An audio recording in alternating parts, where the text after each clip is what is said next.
Yeah, that's right. I see the chat. I see y'all rocking. I see y'all coming. Hit that like button as you enter the building. You know what I'm saying? Hit that like button. Show your love. Show your support. You know what I'm saying? This that dope soul. This that new thing. Nobody don't know about it. Hello, Knick family. Welcome to the Just Knickin' It weekly show. I'm your host, Stephanie, aka Queen, and as always, we have a lot to talk about. The Knicks went into Boston with an opportunity to close that game out without Jason Tatum, and we were unable to do so. Hold on. Let's get this right. Let's get this right here. Hey, sorry, I'm late. We wasn't sure if you had to work. It was another birthday party, a softball game. I could have went to work, but I was nah, I'm talking about the Knicks tonight. I got He had to make a grand entrance tonight. That's what it was. Oh, you know, he's taking a page out of your book, Jay. Yeah, he learned it. What's going on? Nothing. We just actually started the show, and I was just talking about how we went into Boston with an opportunity to close out, didn't get it done. I personally thought it would be a tough game to get, even without Tatum. Just the desperation. They're gonna want to step up. They're champions. They're not gonna go down easy. They're at home, and bam, 6 players in double figures, right? 40 points off the bench. Luke Cornett. Almost a triple double with blocks. And the Knicks, where I thought, wow, if we win this game, it's going to be Nick and Tuck, and we'll just pull it out at the end. Yeah, that wasn't even close to being the case. So let's just start with this game. Just your overall thoughts on Game 5 before we delve into it a little deeper. If at all. I kind of don't want to talk about it really, but we'll dive into it a little bit, and then we'll move on to the series overall and how we're going to close this out tomorrow. Geoff, overall thoughts on the game last night? What were your expectations going in first? Well, I thought it was going to be tough. Just game sorry, Geoff. I meant to say Jerrell. Sorry. Oh, that's okay. I'd rather listen to Jerrell talk about it anyway. Go ahead, big fella. Well, I wanted to win the game. I thought we was going to win. Not going to lie. Blow for Jason Tatum obviously had the opposite effect, and they ran inside of the building. I think Jalen Brunson said it best after Game 3. Then he said they was like subliminal satisfaction or something like that. Like they didn't come out with the same fire that they were supposed to. It was a closeout game.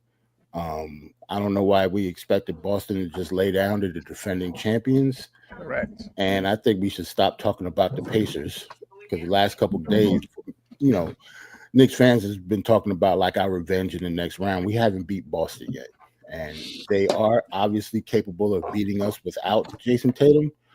I will talk about predictions when it comes to Game 6, where I think we're going to win or lose, but yeah, they handed it to us. It's not really you can say about the last game. That was one of the type of games that I'm throwing away.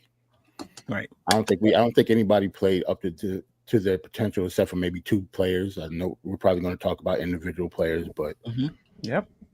Yeah, that's what it all boils down for me. Like, I still think we're going to win the series, but last night was not it. Like, they handed it to us. All right, so the segment on where we preview the Pacers, we're gonna have to take that out the show. Completely out. I'm playing. Ajay, me and Geoff was on this morning, so we'll give y'all an opportunity. Just your overall thoughts on the game last night. Well, we didn't come ready to play, unfortunately, and as I've said many times throughout the playoffs, sometimes we just play dumb basketball. Talent is abundant on this team, but basketball IQ is you just can't find any. And like Jerrell said, a couple of guys came with the okay, let's finish him off attitude, and that was only a couple of guys. But most of the team were laid back. And when I say we play dumb, that includes not just the guys on the floor, but the coaching staff. Like everybody's like, what's going on? Like, and everybody's clueless. Like, I mean, we could sit at home and watch. And people ask me, "Are you a coach?" I'm not a coach, but I can see what's wrong with this thing. Right? I've never written a book, but I could tell you a good one. Okay, I'm not a movie maker or none of that stuff. I could tell you a good movie when I see one. And I could see when a team stinking up the joint. I could tell you, oh, yeah, something wrong with this team right here. All right. So I don't know. It was just one of those brain farty games. And it was abnormal. The good thing, the bad thing is we have one of those every like 3-4 games, but only one, which is why the next game it ain't gonna happen. That's why I say I'm not sure we should not talk about the Pacers because we're going to play them. Okay. Well, so we should. If that's the case, we should probably. As I say, we should probably save the last couple of minutes to say, hey, about the Pacers because that's where we're going. We're not going to lose to the Celtics. Yeah, I mean, well, Geoff, we'll get your just your overall take on last night's game. And and one of the questions I have for today is how confident are we in this team? I think that's partly what it's about, in terms of those of us. Some of it is PTSD from the past. And I think some of it is just watching this team and just seeing how up and down they are. And you think they've crossed over and, oh, wow, they're gelling, they're getting it together. And then they go and they lay a performance egg. I mean, you could lose the game, right? But a performance egg. Anyway, we can get into that. Geoff, just your thoughts on last night's game. Well, so I have too much time on my hands apparently because I've been stewing about this game all day, and I've been looking at the numbers, and you know how I do, and two numbers that stuck out to me after this one. The first one is 2.07. That was the points per possession on transition opportunities for the Celtics last night. 2.07. So they're averaging more than a 2-point bucket per possession on fast breaks last night. Insane. That's horrible transition defense. The worst that we've played all year. So that was one stat that caught my attention. And the other stat that caught my attention is, anybody want to guess how many free throws the Knicks shot in the fourth quarter last night? 17. Wow. They shot 17. So that means that heading into the fourth quarter, in the third quarter of doom, when Brunson picked up all 5 of those fouls, Boston actually had the better whistle. And then it's almost like, oh, the game's out of hand. We'll make it up to mask and disguise what's going on here. The Knicks shot 17 free throws in the fourth quarter compared to 0 for the, I think it was 0 for the Celtics. So, like, more reasons than the referees that we lost. Mostly we lost because we didn't come with the requisite effort. This team has shown consistently that they're not serious about closeout games. They need a fire lit under them to kind of get the job done, and that's disturbing, and it's a trend that might come back to bite them in the end. But, yeah, just disappointing overall performance by pretty much everyone. And you can't have OG Anunoby and Mikal Bridges outscored by Peyton Pritchard on a night when he shoots like 33% from the field. But that's what happened. You're muted, Queen. Yeah. Yeah.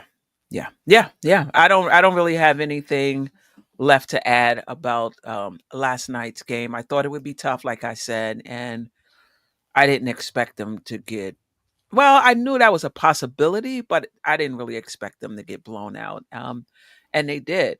How confident are you in what you've seen from this team in the postseason? I don't know if you want to go back to the regular season. How confident are you that the Knicks will close out this series tomorrow, Geoff?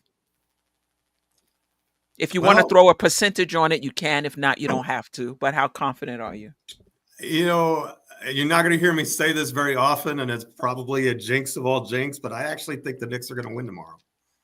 They and the reason I say that is because they typically perform very well after one of these clunker outings. Like they'll play really poorly. They tend to regroup, and Brunson especially seems to kind of thrive and lead the team. Like his numbers in game sixes since he's been here are astronomically good.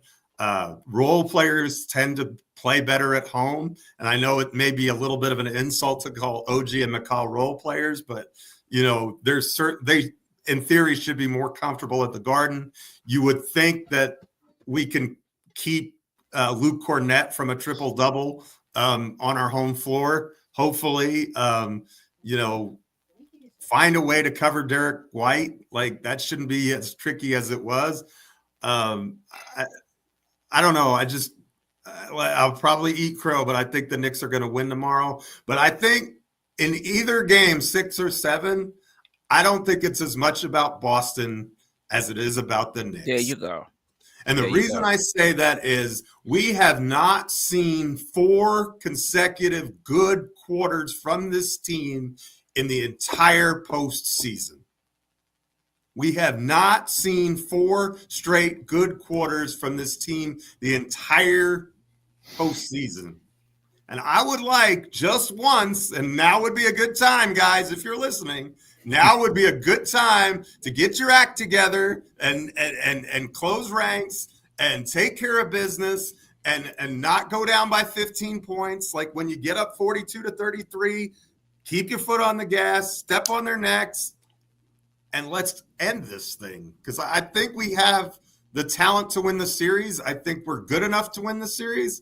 I think it's all about up here. And if the Knicks show the proper mentality, they win the game. If they show a weak mentality, they go to game 7 on Sunday, and who knows what happens from there. You muted stuff.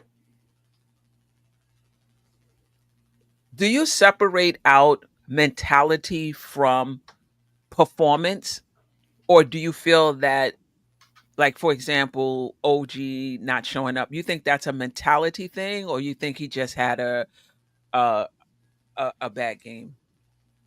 I think it's a little bit of both. I think they're kind of, I think they kind of go hand in hand, but I would say it's a mentality thing. And I think that's kind of been OG throughout his career. Like, in other words, if Anunoby was consistently the player he's capable of being, Toronto wouldn't have gotten rid of him in the first place. I think that for a majority of his career, he's kind of been this guy that oozes potential, but then, he'll shine like the bat signal one day, and then he's a burnt out light bulb the next game. And we've seen that from McCall now. We've seen that from OG, and we've seen it from Towns. And look, if those 3 guys aren't going to show up, that means we're down 3 stars compared to their 1 or 1.5, because KP's not playing worth a flip either. But we're dumbing ourselves down to their level, and there's no excuse for that. Play, be a star in your role. I'm not asking for 30 points out of either of them. Just shoot the ball respectively, and we're in that game, and we may win. They combined to shoot 5 of 24 or something like that, or 5 of 26 between the 2 of them. That's horrendous. I mean, it's inexplicable. Like, how do you figure? Oh, he's gonna, tonight's the night he's gonna brick it up. I don't know. I don't know. Maybe it's just statistical variance, but something seems off because it happens a lot. Yeah, I mean, I do think though there's a difference between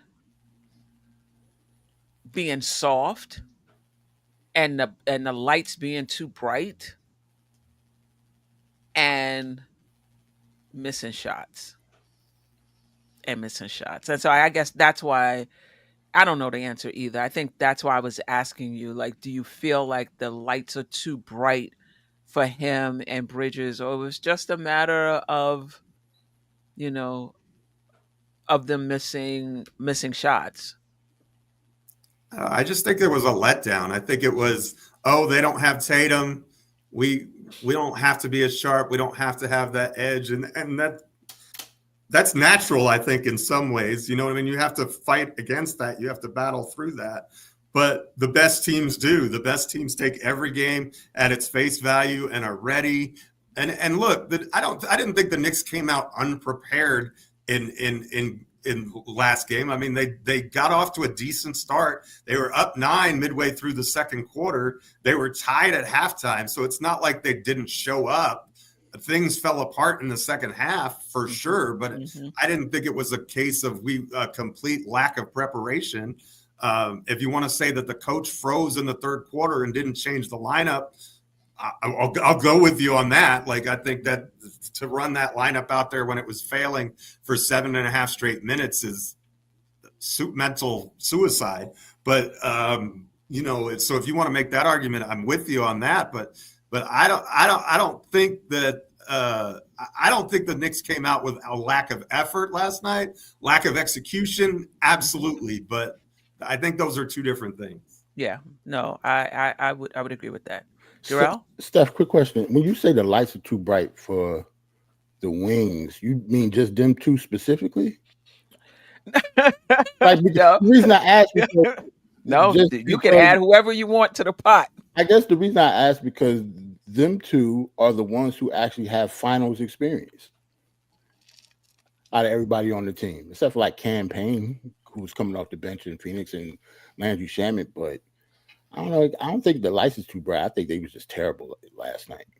Like, I don't know what it was. It can't be because they was in Boston. They've both had good games in that building before. Yeah. So I don't know what it was, but I don't think the lights was too bright. I think, like Geoff said, like sometimes, I don't know, like 1 out of 4 games always end up being stinkers for some reason. That's what we got to put our finger on. Like, how does that keep happening? Because we have a veteran team. We don't have a young team, so it doesn't really make sense. Yeah, I agree with you. I don't think the lights are too bright either, but I was just asking, Geoff, his thoughts, his thoughts on it. How confident are you, Jerrell, in tomorrow's game? Like I said, 1 out of 4, so maybe I'm 75% confident. And we just got our, terrible game out of the way. So hopefully. So, it's 75%, but I think that 75 is all on, tomorrow night. I think we're going to win the game. Like, I think I'm 100% confident we will win that game tomorrow. But overall in the team throughout the playoffs, then I'm not 100% confident in this team to go out every night and play like they're supposed to. But tomorrow night, yes, I think we're going to win. Yeah. We probably can skip over Ajay because he's going to tell us. Yeah, Ajay, we already know Ajay. You 100%. It ain't going to be no game 7. Let's talk about the Pacers. Basically. No, I'm not going to get percentage. But I will say this series is over. Listen, that game, tomorrow's game is formality. Like, it's just, whatever. Like, they got to make that money, the contracts with the networks, I don't know, and so on and so forth. But this series is done. I'm more worried about the Pacers right now. This is what I will say about the Knicks. Okay. You don't know which of these players are going to show up I know Brunson is showing up every single night. You don't know who else is showing up with him. And I think if you're going to beat Boston, you think they're coming in laying down at the Garden, you're going to have to beat Boston tomorrow. They're not going to beat themselves. They think they found something, last night. For us to beat Boston, more than 2 people have to show up. So are you confident Bridges is showing up tomorrow? Are you confident OG Anunoby is showing? And when I say showing up, I'm not even talking about effort. I'm talking about delivery, right? I'm not even talking about, he made the good decisions. He took good shots. They just wasn't falling. That's not going to cut it tomorrow. We need everything. We need good process and execution tomorrow, right? And so I'm confident I'll tell you, I'm confident, in terms of order of confidence, I'm confident in Brunson. Second on that list to me is Mitch in his role. Being a star in his role. I'm not expecting him to score and do all that. I'm talking about in terms of what he does. Confident in Mitch. After that, I'm going to put Bridges. I know. I'm going to put Bridges third. I'm going to put Towns fourth. Oh, wait. I forgot about Hart. I'm about to say you forgot Josh. I forgot about Hart. I think I'm going to put Hart after Mitch. Okay. Then Bridges, then Towns, then OG in terms of level of, what about Deuce? Of confidence. Oh, and Deuce. Nah, Deuce is last. Deuce is last for me. I might put Wiz Deuce just over took that life You might away. put Deuce over OG. Okay, I mean that's fair. OG, That's OG had only one more field goal than I did last night. Steph. Oh, I know. I listen. He was terrible. Yeah, but and he's had a hopefully few of those in this series. And well, let me backtrack with OG. Let me ask this question, and this is for the chat as well. Do you think we're expecting too much from OG offensively? Right? Because we're talking about, he had 2 points, just 6 points, whatever he had. There was a few. 6. One game he had 10. One game he had 2. He had 2 last night. 2. No, he had 6 last night. He had 6 last night. One game he had 2. One game he had 10. After the 29 points, right? We know the defense is going to be there, right? Are we expecting too much from him offensively, or should we just settle down into he's a good defensive player and whatever he gives us offensively is just gravy? I'll go first. Okay. I do believe it was like 3 weeks ago we had the question, is he the next Kawhi Leonard? So I do not think we're asking too much of him. I do not expect OG to go out there and be Kawhi Leonard or Kevin Durant or anything. I expect him to not be 1 for 12. I expect him to not disappear on the offensive end. Like he's almost, how they tell you like a traffic cone on defense. He was a traffic cone on offense sometimes. Like sometimes I don't even know he's on the floor. So I expect him to even just be average. Like I need you to get your average. This is the playoffs. This isn't the regular season anymore. Right. Like I don't expect him to come out and score 25 points a game, especially if he got the type of defense that he's playing, because like you said, defense is every night. But yeah, I expect you to at least give me some type of effort, some type of something on that side of the floor. Because like you said, being a star in your role, his role is to be on both sides of the court. He's not like Mitch. Or we don't expect Brunson to be like the all-world defender because he's a star in his role. Everybody has to be a star in their role in the playoffs. His star is a little bit on the offensive end, so I don't think we're asking too much. Okay. All right. Geoff, what do you think? Well, 2 things. First of all, you get open corner threes, got to hit him. He was 1 for 5 from 3 last game. He was 4 for 8 the game before. That's a big part of his 20 points right there. That's hit your open shots, because that makes a big difference when we're talking about it. Secondly, I think it's difficult to rely on Anunoby for consistent offense because of the type of player he is. He's not the type of player who's going to go get you a bucket, right? He's a player who if he's in transition, he can dunk the ball really well. He's good with cuts to the basket. He's really good with the corner 3, but he's a player that you have to create shots for. You have to create offense for. And so if that's going to be the case, it's incumbent upon him to knock down those shots. And he's not going to get a ton of opportunities. Like 12 shots isn't a lot of shots, but we need more than one of them to go in. He didn't hit a single 2-point field goal, and he took 7 of them. So that has to change. But again, he's not a guy who you can just give the ball to and he's going to get a bucket. I think Bridges is vastly superior to him in that fact, because Bridges can get the ball in the mid-range and make a move and get to a spot and get to a go-to move where you're comfortable. I don't really correct me if I'm wrong, but I don't really see that in Anunoby's game. I don't think that's the type of player he is. He's got a lot of talent on offense. He can, like I said, he can dunk the ball. He's good with his cuts. He can be a very good shooter at times, but you know, he's going to be inconsistent, in my opinion, in his production because he doesn't have a consistent way of generating offense. You know, because you have to set him up for shots. But he still got 14 shots. You know, I mean, he's still getting shots some, you know, some sort of way. So I agree with you. We talked about this when we did the show on, you know, is he Kawhi Leonard? And I said, listen, I see him as an opportunistic player.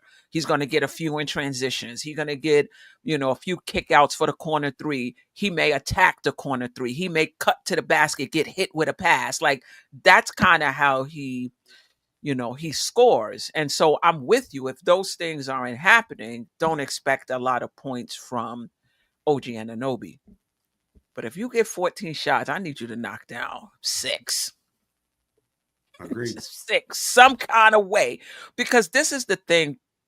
In the playoffs, the margins are slim. In a closeout game, the margins are thinner. So this idea of, because we talk about this all the time, the process was good, but he just missed shots. That's not going to work tomorrow. He got good looks. They just weren't falling. That's not going to work tomorrow. You're going to have to knock down shots. So, yeah, I'm not super confident in OG offensively for what we just said. Depending on how the game goes, he may or may not be involved. Ajay, your thoughts? You think we expecting too much from OG on the offensive end? No, I don't think we are. I think we're expecting what we know he's capable of giving us because he's given it to us. We've seen him have those games. So we just, you know, expecting somebody to be consistent at something that they do, I don't think that's expecting too much. It's not like he's not capable. He is capable. And as a matter of fact, we've seen him put strings of games together where he's delivered, like, I mean, many, many games in a row where he's delivered. So, no, I think, you know, he's getting paid to perform. He needs to perform. You know, you have a fan base. You have people that follow the team, people that count on you to deliver. We're not asking too much. We're asking what we know he can do. Okay, we're not expecting too much would be to ask him to go out there, be like Steph Curry and start shooting stuff from midcourt. We're not asking him to do that. We're asking him to do exactly what he's capable of doing because he's been doing it. We've seen him do it. So he just needs to deliver. Yeah. One other thing, and I think this is a key point. He's averaging 3 points per game fewer in the postseason than he did in the regular season, and his overall field goal percentage has dropped by 7 points in the postseason. So I think that you can see that he's not performing at the level that he was during the regular season for whatever reason that may be. We need him to be a playoff riser, not a playoff sinker. Yeah. I mean, do you think the defense has something to do with it? Like, there are some. I always felt that, and this has been my experience playing and as a coach, albeit on the Division III level. But I've seen this where there are certain players you could just take out of the game. Like, they just don't have the type of game. You know what I mean? You put a good defender on them, you ain't got to worry about. You pretty much don't have to worry about them for the rest of the game. That's not something you could do with Brunson. I don't think it's something you could do with Towns. I said this, I think it was this morning. I think Bridges takes himself out of, out of the game. I still think he's somebody that can get his shot no matter who you put on him. OG ain't one of them guys. So I think if a team makes a concerted effort, we're not going to give up a lot of transition buckets. We're going to close out. We're not going to over rotate. We get, that really limits his, we're going to pack it in the key. That really limits his opportunities. And though he had 12, 14 shots, I don't remember the looks, if they were good looks for him. But that was just to your point of how his percentages, is dropped. And it can also be that, he's playing the best player, throughout the entire series. Yeah. Confidence in any particular player that you're not that confident about going into game 6, or that you're super confident about, other than Brunson, of course. Ajay, we'll start with you this time. Queen, okay, I want to say something before we start with the players that we're confident in. I mean, Boston plays defense, yes, but we went there as a team. We didn't play good defense. It's not. I mean, it's not just that we lost the game. It's not that guys didn't have it, right? Guys didn't have it, but if you could have made it competitive. So yeah, you lose by 4, 5 points, 8 points if you're playing defense. We just didn't like. I don't understand why we do something, it works, and then the next game we just do completely revert and do something complete. We go away from what worked. Okay. Yesterday, I don't know how many times the guys, how many times we got confused on the switch. Like it was happening all game.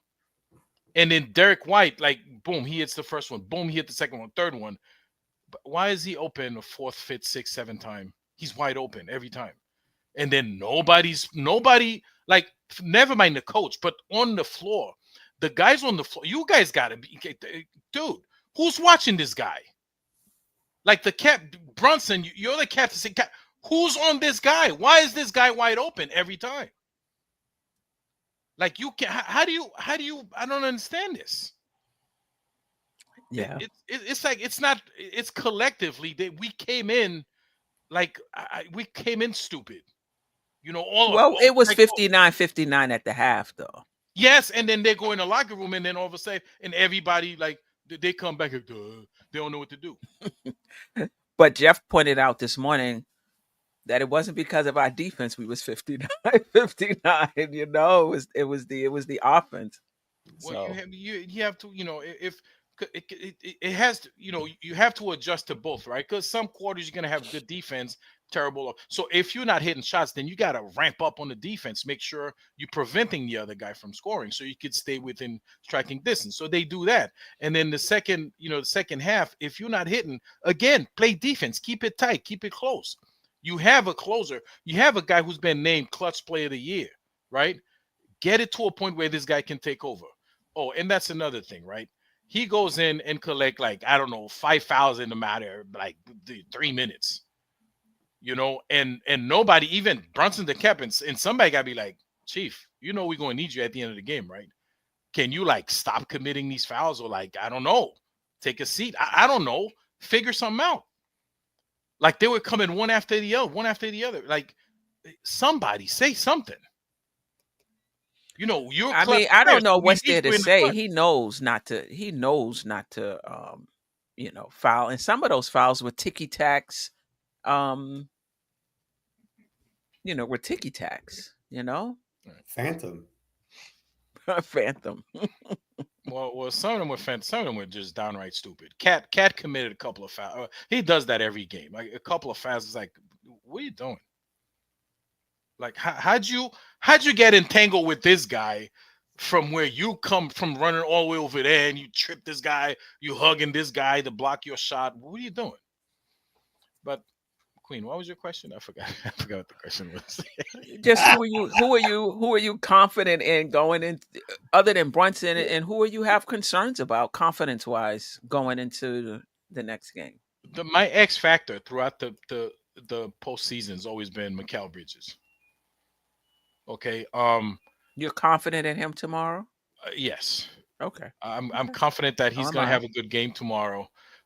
Especially with this Boston team, this matchup is not a bad one for him. Like, I don't even know who they have checking him, but he should be able to handle them.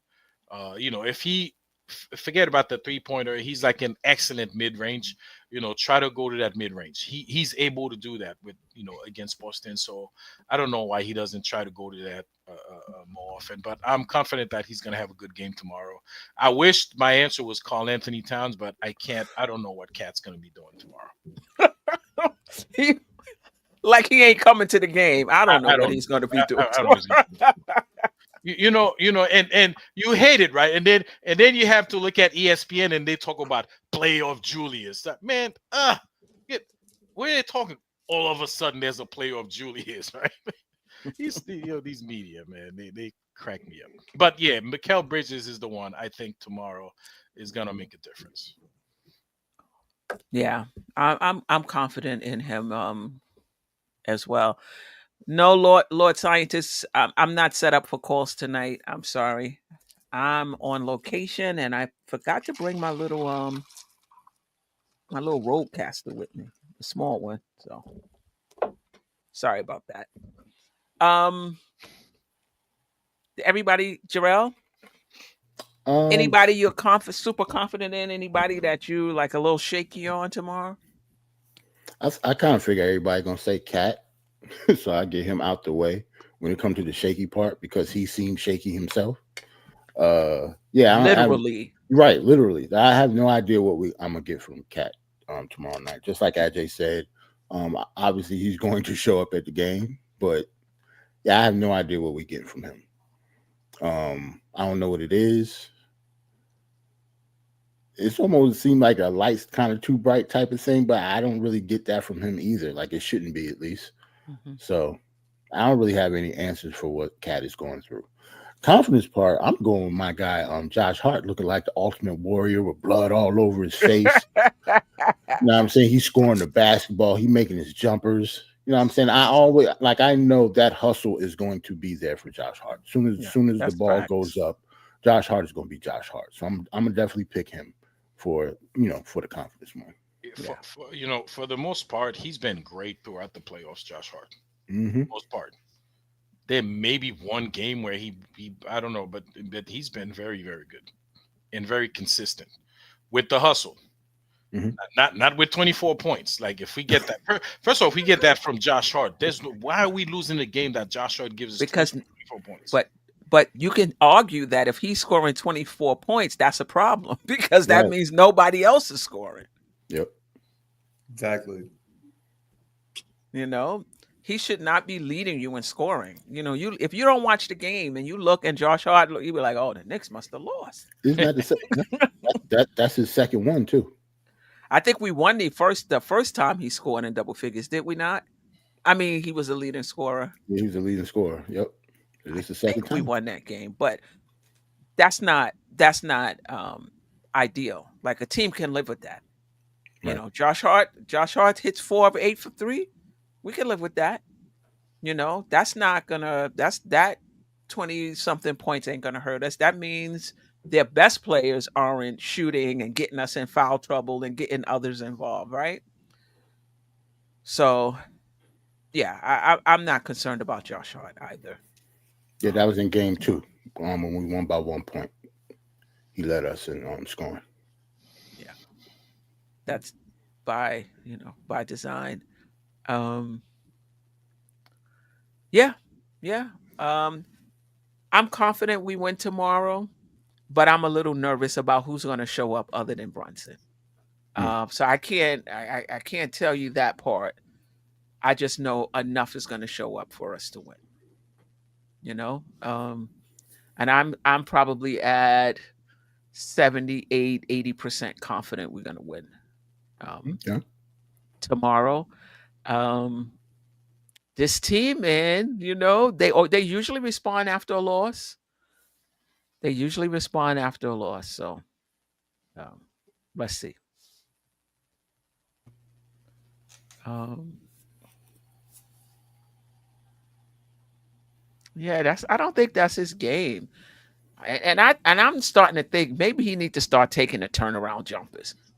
Because him dribbling, trying to get lower into the post, I feel like he's just exposing the ball for steals. He's just looking a little unbalanced right now. Not for nothing. I feel the same thing about OG Anunoby.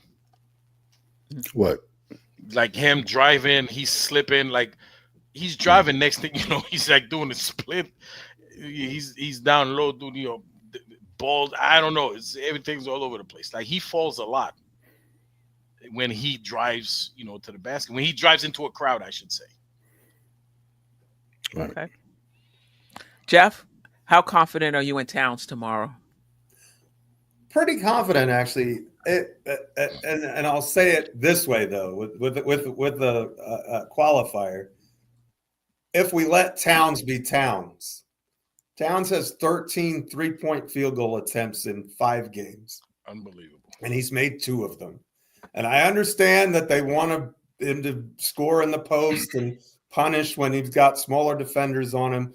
But we've got to find a way to get this man some open looks from 3. He's a 40% 3-point shooter for his career. We have to get him more 3-point looks. It just has to happen. I don't care what you have. Like, there's got to be some double screens you can set, off-ball screens. There are ways you can get this guy open, and you have to just find ways to get. And I think if he knocks down a couple from the perimeter, I think that opens up everything else for him in the game. So to me, that's what I'll see. And the qualifier I have is that thumb. I don't know how much that thumb is bothering him. I don't know if that's why he's hesitant to shoot the ball or if it's just like he doesn't feel like he's getting opportunities. But you heard him in the post-game interview say, hey, I'm trying to get down low and do what the game plan says. Well, I think we need to mix up the game plan a little bit, get him some 3-point opportunities, because I think in order to stay – I don't remember who it was in the comments, but somebody said we have to stay within like 4 or 5 made 3-pointers of Boston to have a chance, right? Well, the best way to do that, in my opinion, is to get Towns more opportunities, because he shoots it at 40%. And so does Brunson shoot it at a really high percentage. And in fact, OG was 20% last night, but for the playoffs, he's 37.5%, which is really good.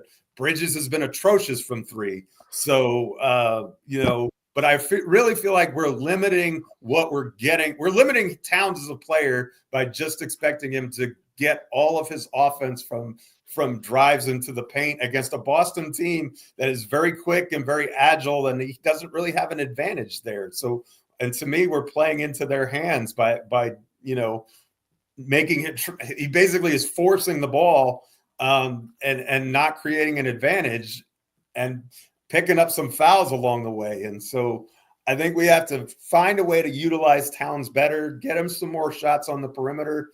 And that'll open up the offense for everybody else. If he knocks down 2 or 3 threes early, I think that changes everything that Boston does, because it requires so much more attention. If a Little is guarding him, that's fine. But if it's Horford, that's fine. But if it's Cornette, it's even better. Cornette had 7 blocks last night. Well, if he's having to go out on Towns and guard him on the perimeter, that means that we're in good shape to drive to the rim. So I think it all kind of works together. Yeah, I'm not sure, though, they're going to put Cornette on him. But I don't think Cat has to force it, though. Like, if he's down in the post and it's single coverage, it shouldn't be that hard. If it's double coverage, stop forcing it. If it's double coverage, move the ball. Somebody is open, He's gonna have to hit more than 2 3-pointers for them to come out of their defense. And I don't have a problem with him hitting threes. I don't have a problem with him shooting threes at all. I would like to see him mix it up. I don't want Cat just outside hoisting up threes all game. Like, I do want to see him, mix it up. And they're going to put a small on him. That's what they've been doing. They're going to put a small on him. So if he wants to shoot a 3, I mean, that's fine. I don't think that doesn't change their plan in terms of putting a big on him. by him shooting. Him shooting. But if you have a small on you, you should just be able to shoot over the top. Should you not? Like that. I think he's making it harder than he has to be when he's in the. First of all, he needs to work on his lower body strength and putting your butt down a little lower for leverage. He starts in the post. By the time he gets to the ball, he's at the 3-point line. There's plenty of opportunities. He can just turn around and shoot right. I think we have the complaints about Cat that he's been getting his whole career though. He's the same Cat. Like he's always been like that. He's not a post player. He's never been a post player. Right. We know what he has to do to become a post player, like the stuff that you just said. That's not his game, and I think it's kind of, I don't know, not insane, but everybody keep on wanting him to change his game, and that's not how he plays basketball. Yeah, I agree with that. I don't need to see him in the post banging and banging and banging and trying to get close. Mm-hmm. Right. Just a turnaround jumper. Just a turnaround jumper. Like, make it easy when you in the post. Like, that's what Pat would do. He just had his little turnaround jumper, what have you. You ain't got to be Shaq. Right. You don't have to be Shaq. Anybody. Like, Face up. He don't score on bigs, smalls, or wings down there. That's why I'm like, I don't think we need to stop trying to make him like he's forcing it, and you can tell, and he's forcing it. He's not good at it. He's not good at it. But okay, Jerrell. Just because you're in the post doesn't mean you have to be Shaq. You got the turnaround jumper. You can also face up and hit a jumper. You can face up and drive. You can face up and see cutters. Like I don't need him to bang and bang and bang. To me, that's just, it's an adventure. When he starts putting the ball on the floor, he starts banging, trying to get. I said, "Oh, who knows what's gonna happen? Who knows what's gonna happen?" So, mix it up, hit more threes, take more threes. I'm fine with that. I just don't want to see him that's his game when he's just out there just hitting threes all game. For the record, I have no problem with him hoisting him up. The numbers tell you if he takes 10 threes, he's going to hit somewhere between 4 or 5 of them. I would have him keep shooting threes. That's just me. Like, mix him up. Like, take 3 threes and then one thing in the post, go back to 3 threes. More.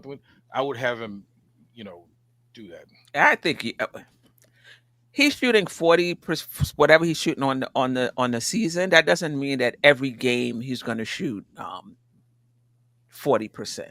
No. Some games he'll shoot 30. Some games he'll shoot 60. He was 12 of 25 in the Detroit series, though.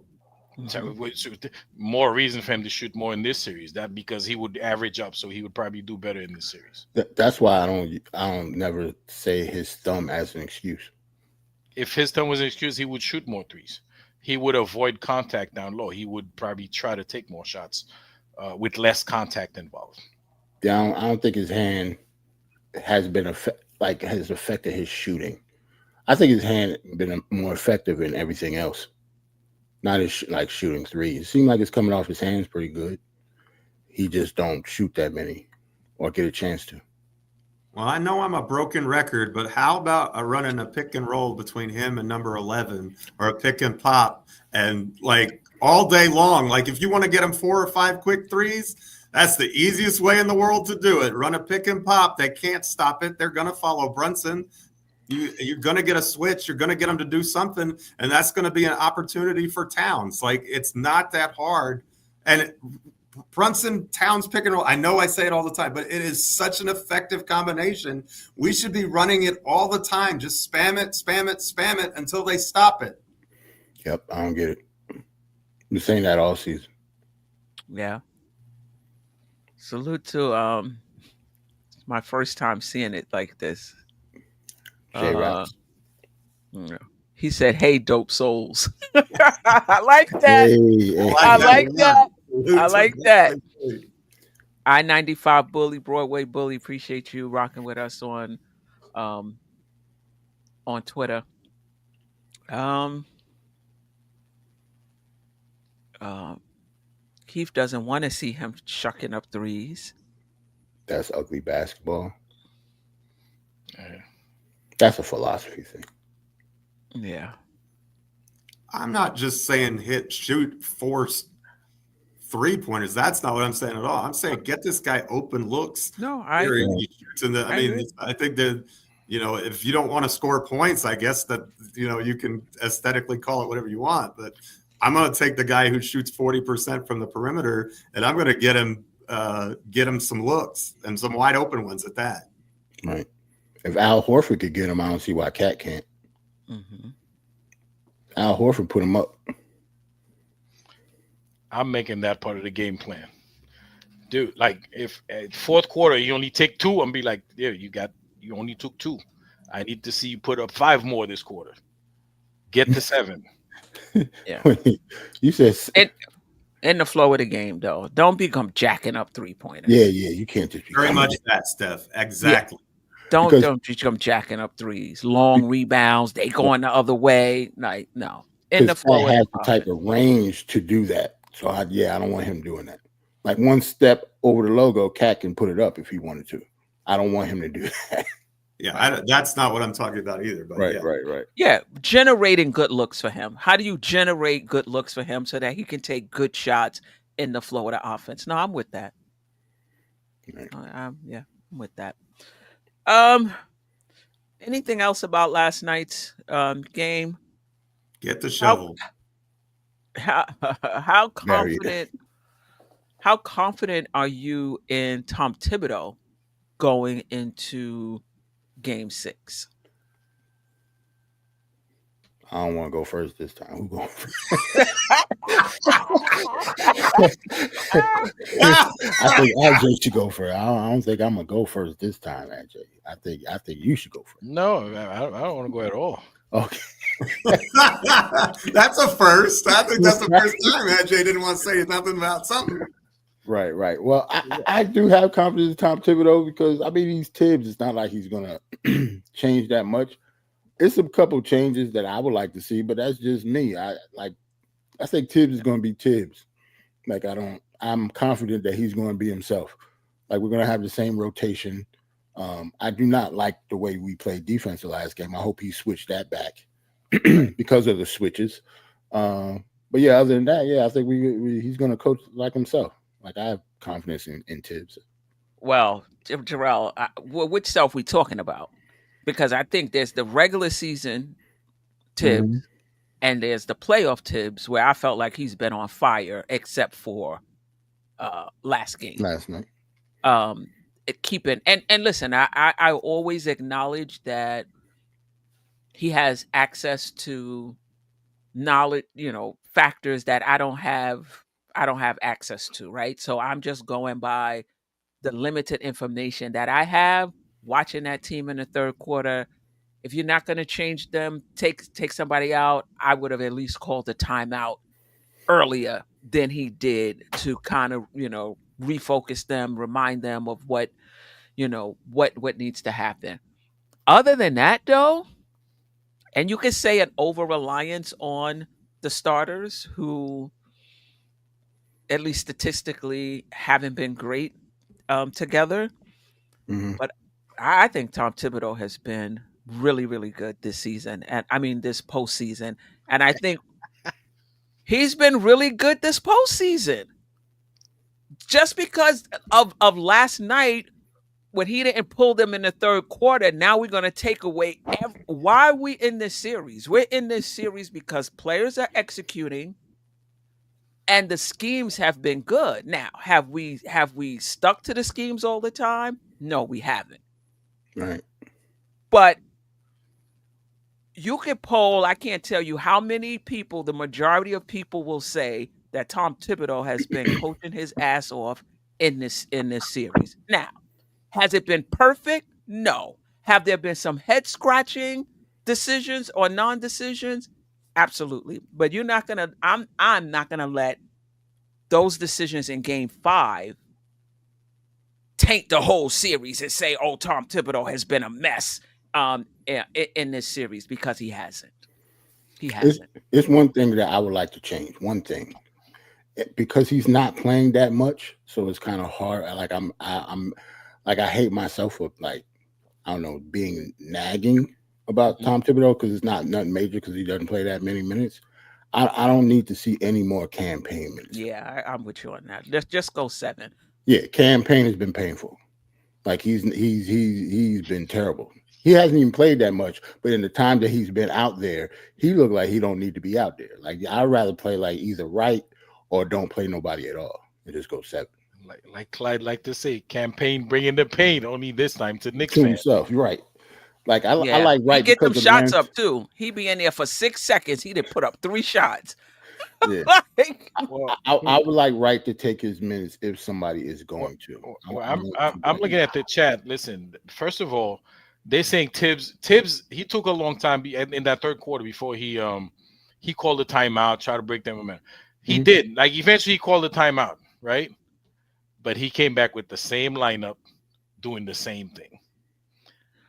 I'm not arguing with you, Ajay, but what I'm trying to say is I'm not going to let that color everything that he's done in this Boston series to get the Knicks where they are right now. If you've watched after every game, if you've watched the post games of that's all they're talking about. Wow, Tom Thibodeau has got out of drop coverage. Tom Thibodeau is doing this. Tom Thibodeau is doing that. He's doing things he hasn't done in the regular season. Now, have there been some head scratchers? Yes. But I'm not going to take 2, 3, even 4 head scratchers and say, oh, this is just Tom Thibodeau. He doesn't make it, and just roll out the same narrative. I'm not going to do that. Though to me, that's a lazy take. To color the whole series based on a few things that we don't understand or disagree with. Queen, when you get to this level of basketball, you cannot afford those head scratches.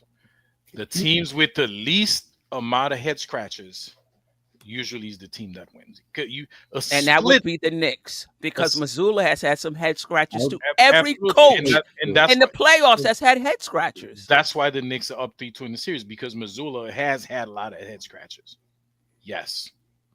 Okay. Listen, it's not. Players have to execute as well.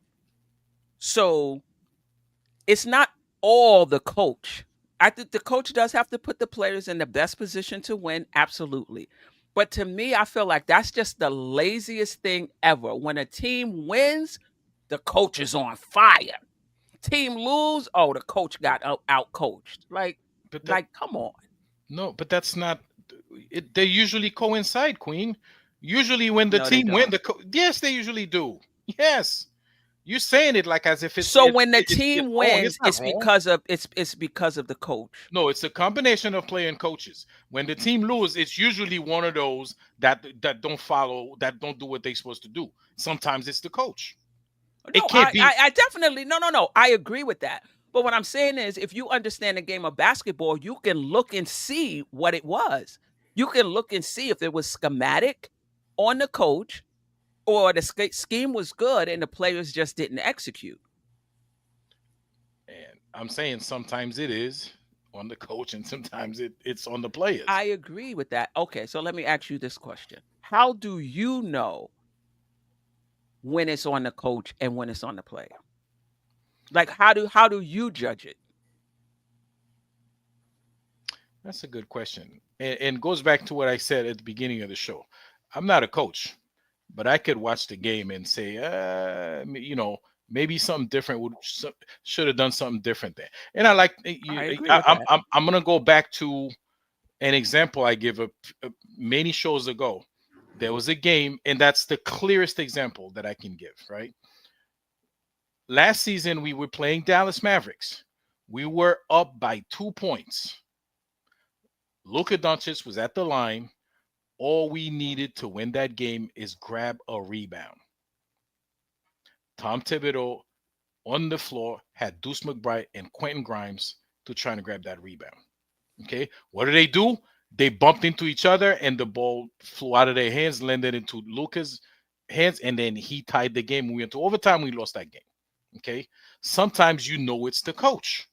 Because okay, I hear you, Ajay, but I'm talking about in this series. In this series, how do you know? I understand, but you're going back to the Dallas game. I get you, and I agree with you. We're up in this series, so we're actually, and I think we're gonna win tomorrow. So I don't have a problem with Thibodeau, doing anything in this series. Yeah, he's had a couple of brain farts, a couple of things here and there, but overall, we're up in the series, so we're doing good, I think. Right. But so, yesterday's game, the only thing. And those things when we watch the game, and I'm texting you this live watching the game, I'm like, Queen, I probably would have called a timeout right here and changed I a agree. little bit. All those little things. I'm not saying that's why we lost the game. I agree. I would have too. Listen, no, last night was not 75% Tibbs' fault. It's Thibodeau's fault that OG Anunoby had 2 points. It's Tibbs' fault that Bridges played the way he played. Now, don't get me wrong. The Knicks stunk from top to bottom. And Tom Thibodeau had something to do with that as well. I'm not sitting here and say that Tom Thibodeau shouldn't take any responsibility for last night. 75%? No.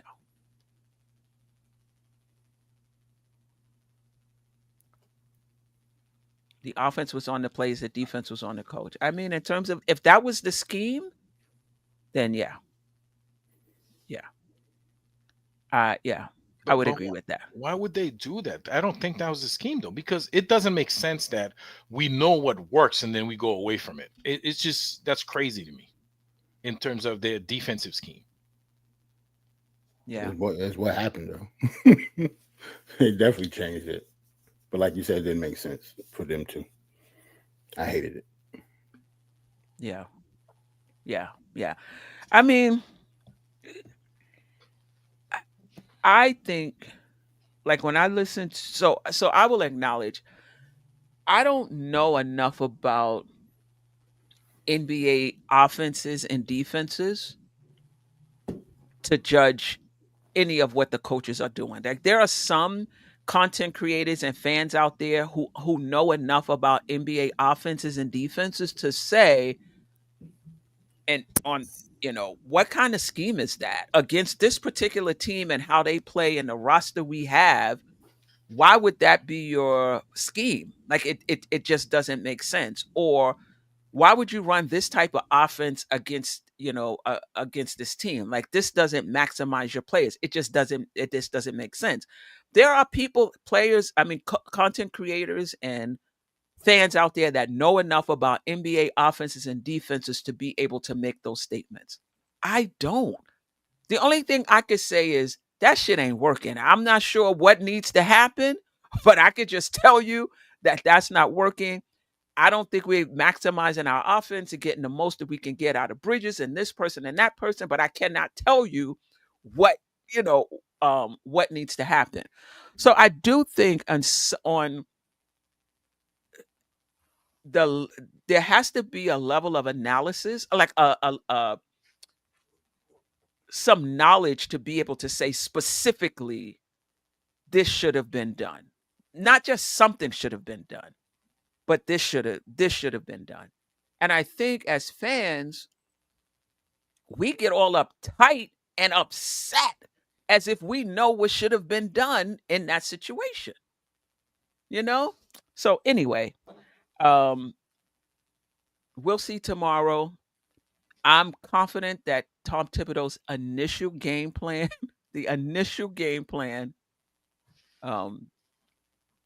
will be on point because he's usually good after a loss as well in terms of making adjustments from game to game. They're playing a little different, without Tatum, even though they took, 49 3-pointers. They still, with the 33 other shots they took, still outscored the Knicks by 10 in the paint. So they moved the ball around a little more, which usually happens when your ball dominant player is not there, right? You have to, move the ball a little more. Maybe that threw the Knicks off. that they were used to playing a certain style with the Celtics, and now they're playing something different. I'm not sure. I trust that part will be good. I'm a little shaky about the rotations when it comes to Tom Thibodeau. I thought earlier in the season he was on point with the two big lineup, when to employ it, when to put in Mitch for Towns, coming in with Mitch and McBride playing most of the fourth quarter. I think I want to say game 4. I think it was game 4. I thought he was on point with that. I'm like, look at Tom Thibodeau. Okay, all right, we're gonna be. And then yesterday happens, where this team is dead in the water in the third quarter, and he just keeps rolling them out there. So I'm a little nervous about the deployment of players tomorrow when it comes to Tom Thibodeau. I think the initial scheme will be better, given what we've seen. But yesterday, the initial scheme wasn't bad because the first quarter, we either led the first quarter or it was right there. You talk about on offense or on defense? On offense, because from the start, our defense was horrible. Okay.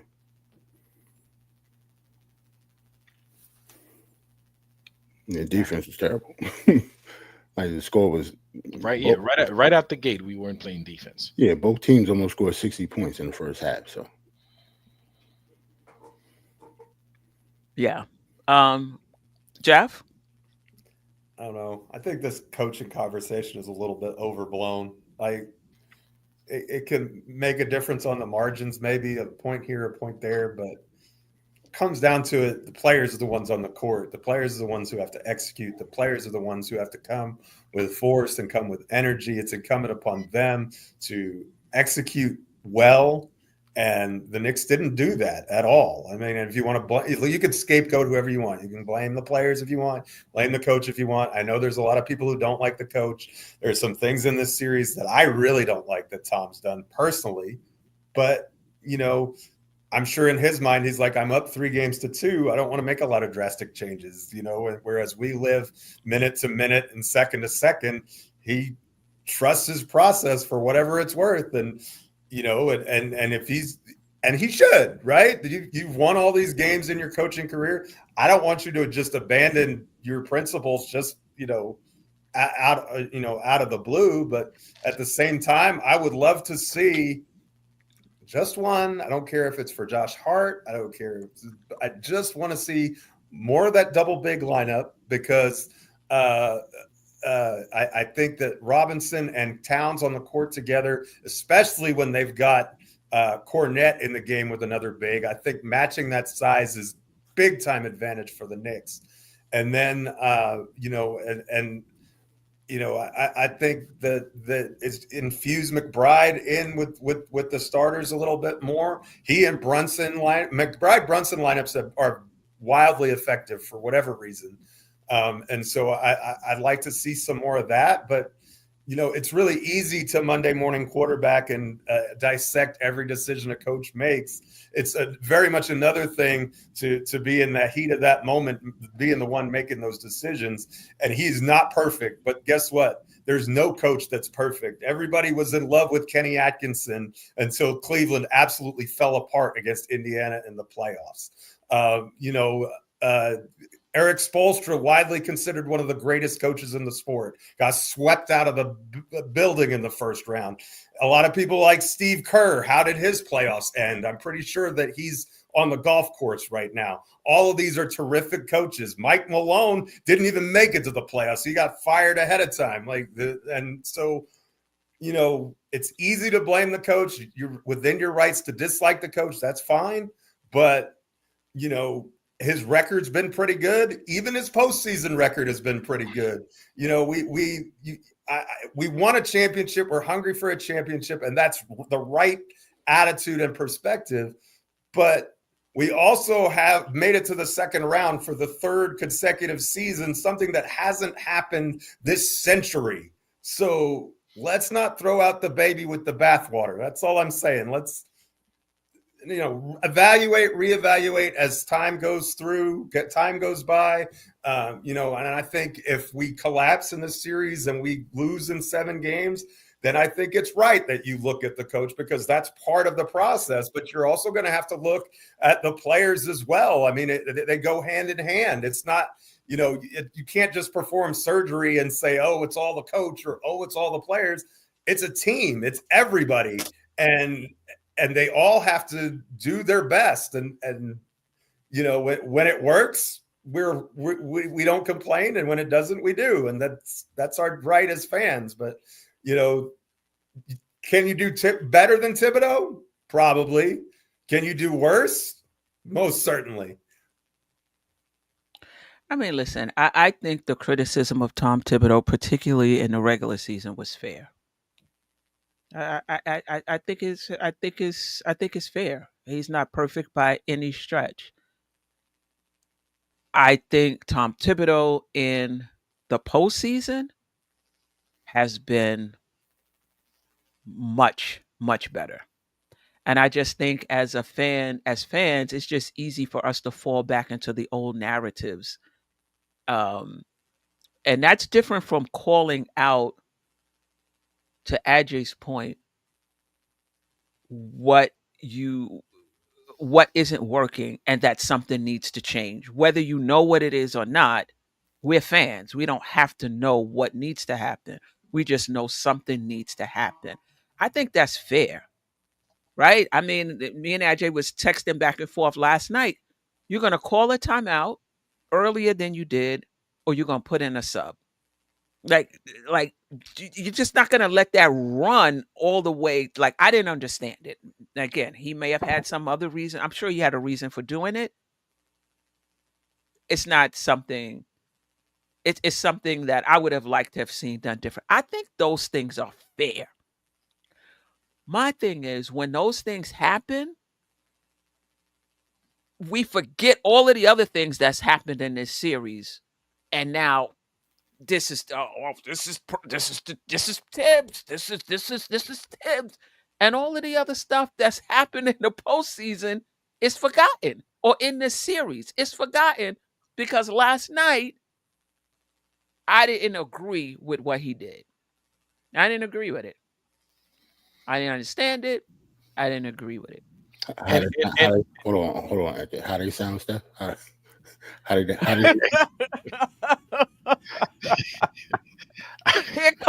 Here come the roaches coming out of the corners, Same thing happened. This is Tibbs.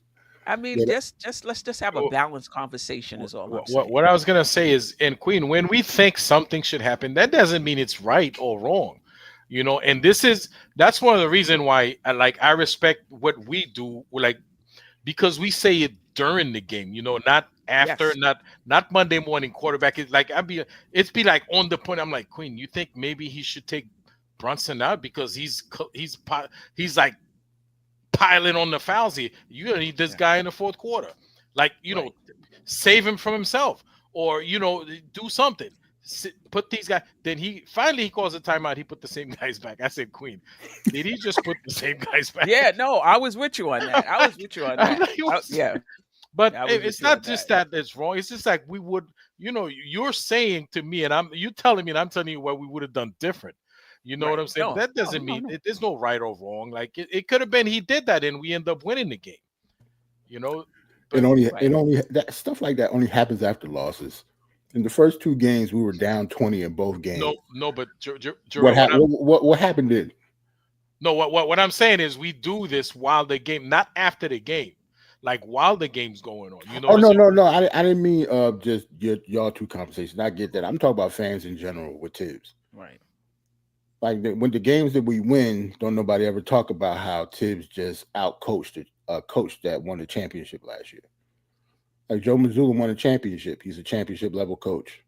He won the finals last year. He's been getting outcoached by Tom Thibodeau this series. And it's a big part of why we're up 3-2. Because of those first two games. He was clearly outcoached. And in the press conference, he acted like he didn't know what to do. He was talking gibberish at the table. He got outcoached by Tibbs in the first two games, certainly. So Tibbs is Tibbs, man. He knows how to coach. He's not going to get fired this year. We better win these last. We better win. I don't know. Yeah, we better win on if Friday. the next 2 games are losses, I don't know if he's going to survive that, man. Yeah. We'll have that conversation. You definitely might be right about that. Yeah. This is off topic. But there is dialogue in the chat about trading Brunson. I've been reading it. Not for Trae Young. Oh my God! Listen, you know how can much we stop? Can we stop? Can we stop? Can we stop? I just wanted to ignore that one altogether, man. I mean, like, what has Trae Young done for Atlanta? What has Trae Young done for Atlanta? And that was for all of his stats, all of his scoring, all of his assists. That team, the one year they went to the conference finals, that team has gone nowhere. He's been the only consistent person. It might be unfair. I'm not saying he doesn't have a good game. I think there is a difference between being very talented and winning games. He's more talented than Brunson, but I'm not trading Brunson for Trae Young. I don't care how many assists he has. Now, if you had a bona fide, if all of the players on our team were bona fide scorers and you felt like, you know what, we need a distributor. We ain't got them type of players on this team. We seeing that right now. Like we need Brunson to score because OG, Bridges, all of these so-called offensive players are not consistent. Anyway, anybody else who wants to, we've taken a break from our regularly scheduled programming to address that. But if anybody else want to, stop, David Smith. And I respect you, man. I respect you, but you can't tell me anything about Trae Young. I think you got to look beyond the stats.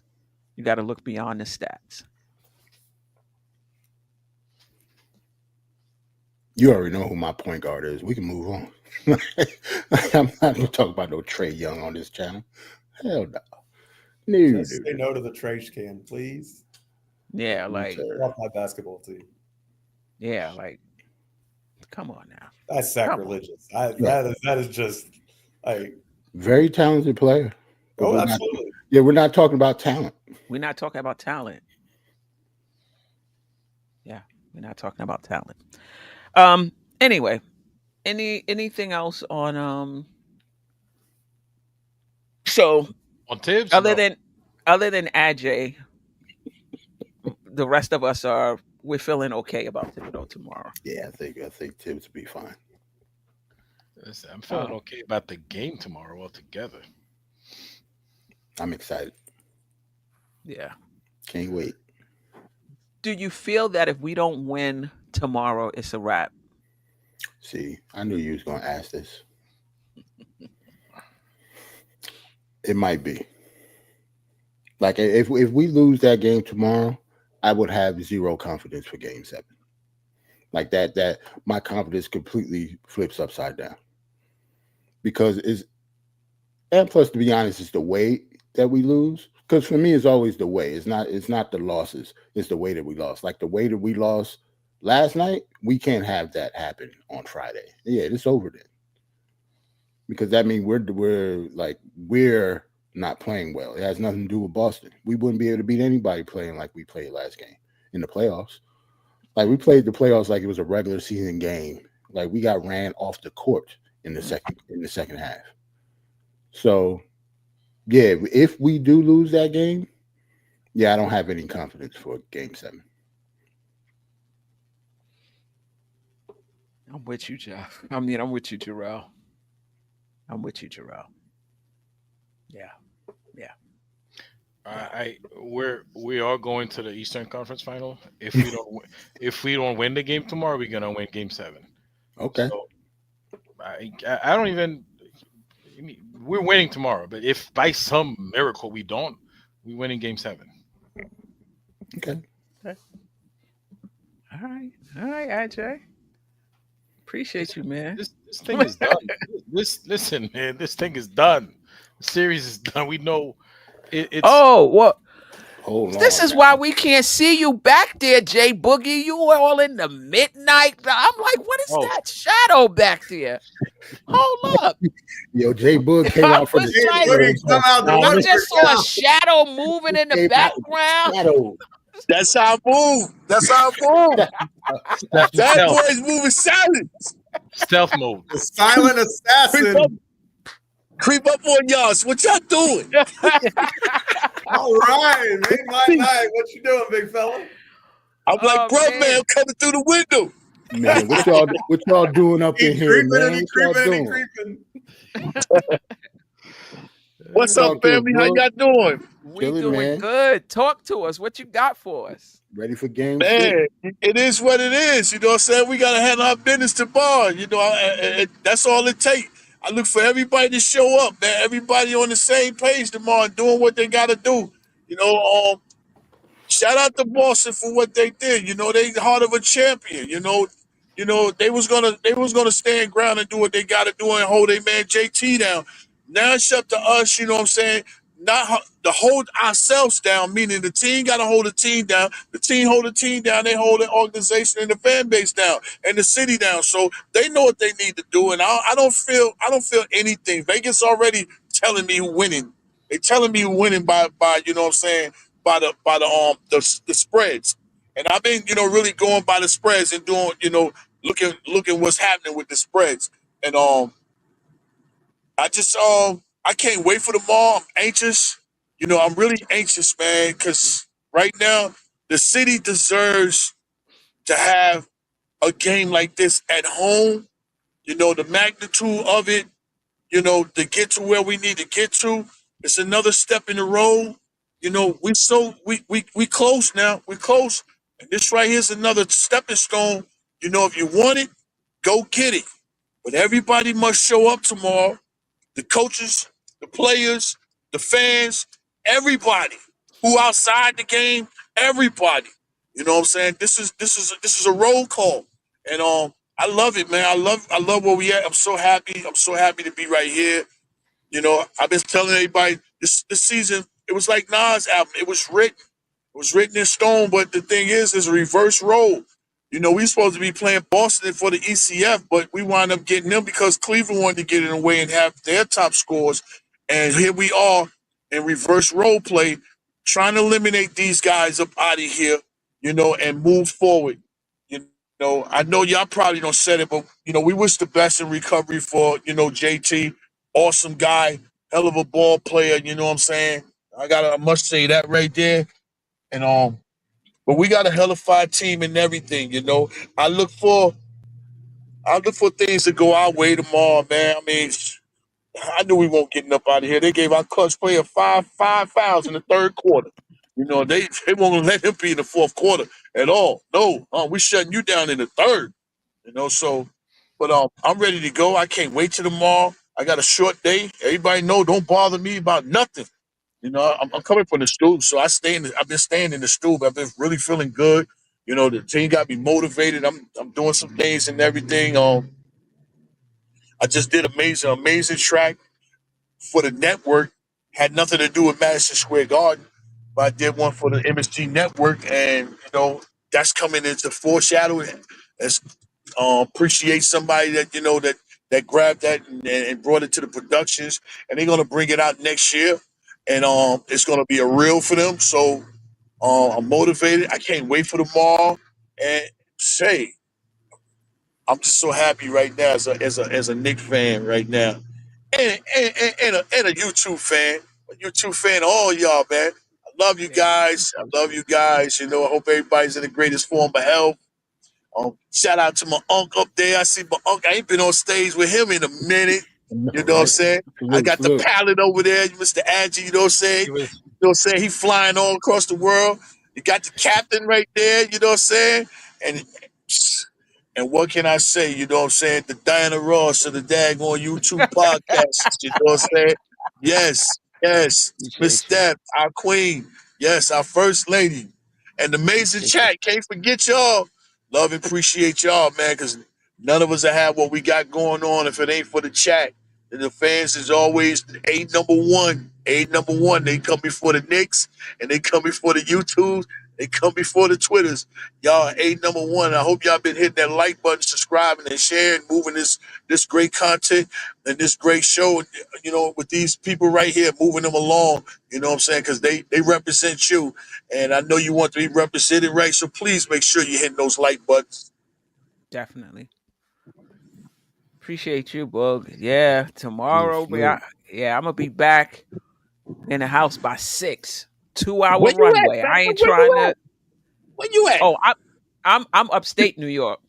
Oh my You see God. the internet all crispy, right? No buffering or anything Let's like be on that. the move. You know, Steph ain't staying nowhere for a long time. I'll be back, Georgia peeps, in a few more weeks. I'll be back. Look. It's playoff time. I know she ain't going nowhere. Ain't no trips or nothing going on right there. now. Steph, you need to go after the finals. You need to go back. But you know what? I know. I got a cruise with my auntie from May 30th to June 2nd. I already looked at the schedule. But I will say this. That one sports bar on the ship will be playing the Eastern Conference Finals.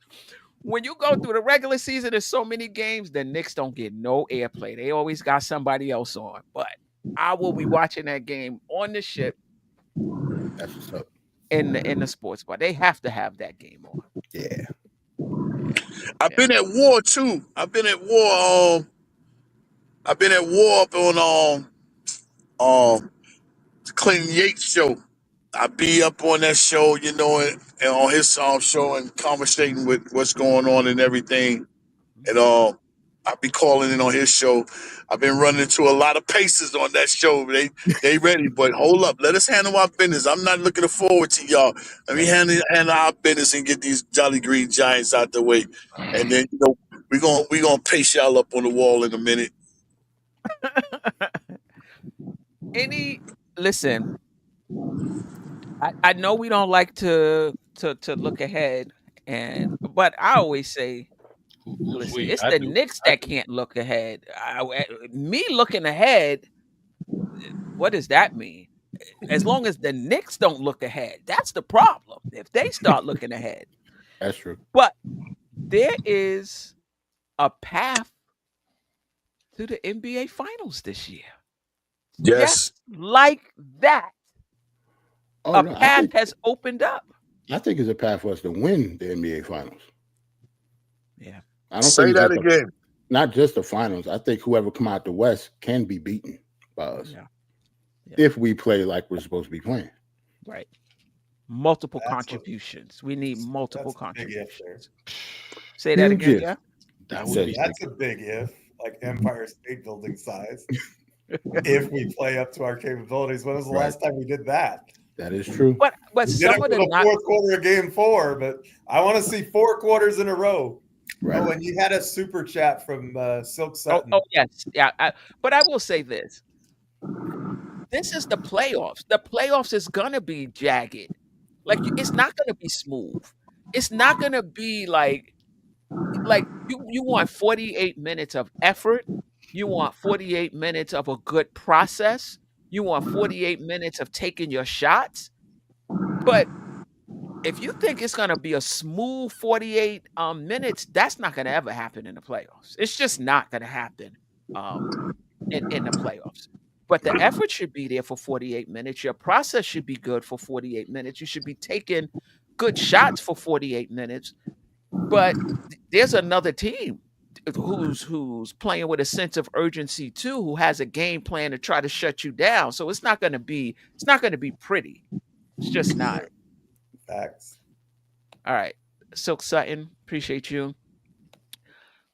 When the last time Brunson fouled out a game since he was a Knick? Yeah. I mean, I have the answer to that for the postseason if you want to hear it. Sure. Never happened. Never. He never, even in Dallas, it's the first time he ever fouled out of a playoff game. Brunson don't play enough defense to be found out. Let's all keep it real, yo. Like playing better. He's been playing better, but I want to keep it all the way real. He's still the worst defender on the floor, unless Cat is on the floor.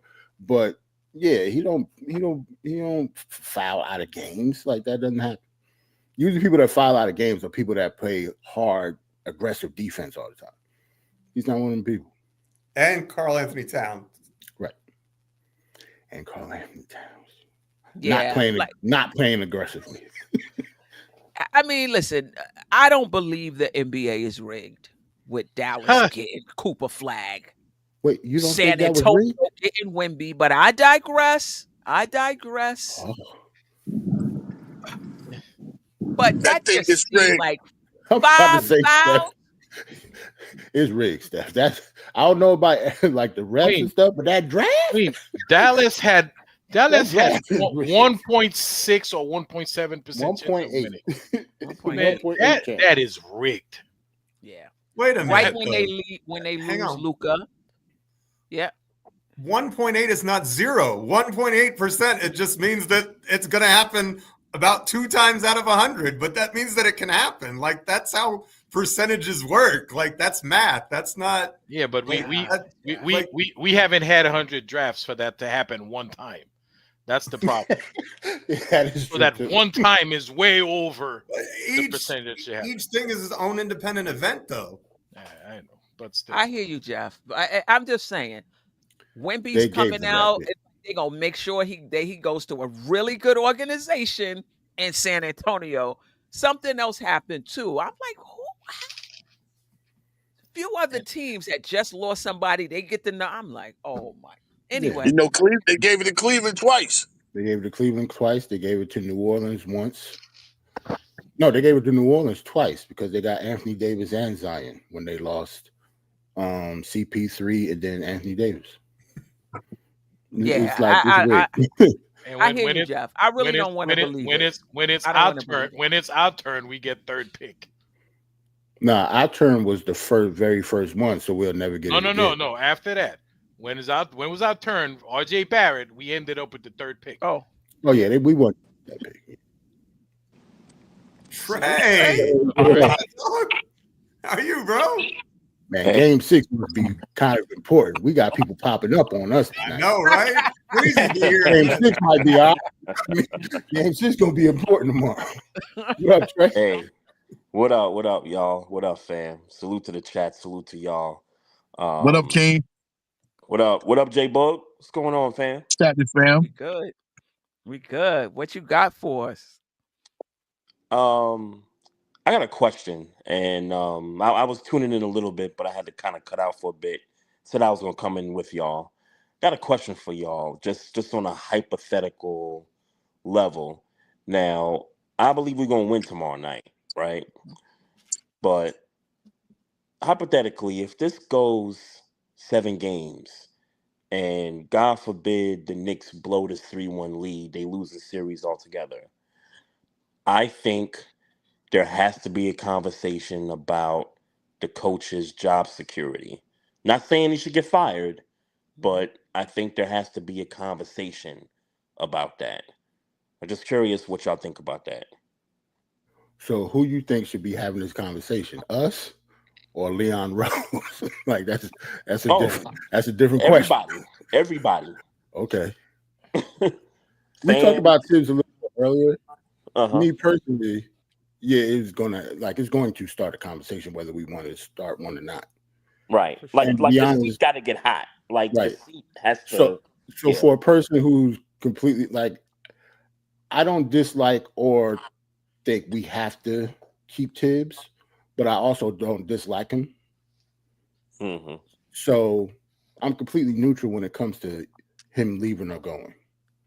I mean, him leaving or staying. So I think it would be kind of foolish to think that conversation will not start if we lost the way we lost. Yeah. Because in order for us to lose this series, we have to have lost 3 straight. Yeah. That is completely unheard of in the NBA. It does not happen often. So if that happens, it should start the conversation. Let me rephrase that for you, Jerrell. Losing 3 straight to a team that's lost their best player in Game 4. Yeah, best player, but they're still a championship team, though. I still respect Boston, but you're right. Like we shouldn't lose this series. Yeah, Right. It'd be But I also devastating. think you could see why you lost. Like you Right. could see, was the schemes were incorrect, the rotations were incorrect. Like those who know basketball on that level could Mhm. assess that, and I'm pretty sure they have those in the organization that can assess that. Or were the schemes fine, the rotations fine, and the players just didn't show up?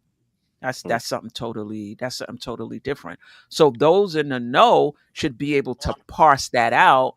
Whereas for me, for example, I might not be able to see it as clearly, right? But there's those in the organization who should be able to see what was the game plan. Was it a game plan issue or was it an execution issue?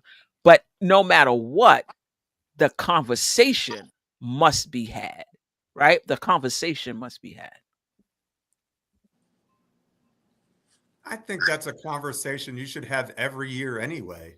Like, in other words, if you don't win the championship and you have a roster that you feel like there's a championship window that was open, and most of us on this panel said that they thought that the window was open this year. Well, if you fall short of that goal, especially when you're that close to getting to a spot you haven't been before, you need to constantly be in evaluation mode. But that's even true if you do win the championship. Everything about your process from an organizational standpoint should always be under review to see what you're doing well, what you're not doing well. How can we improve?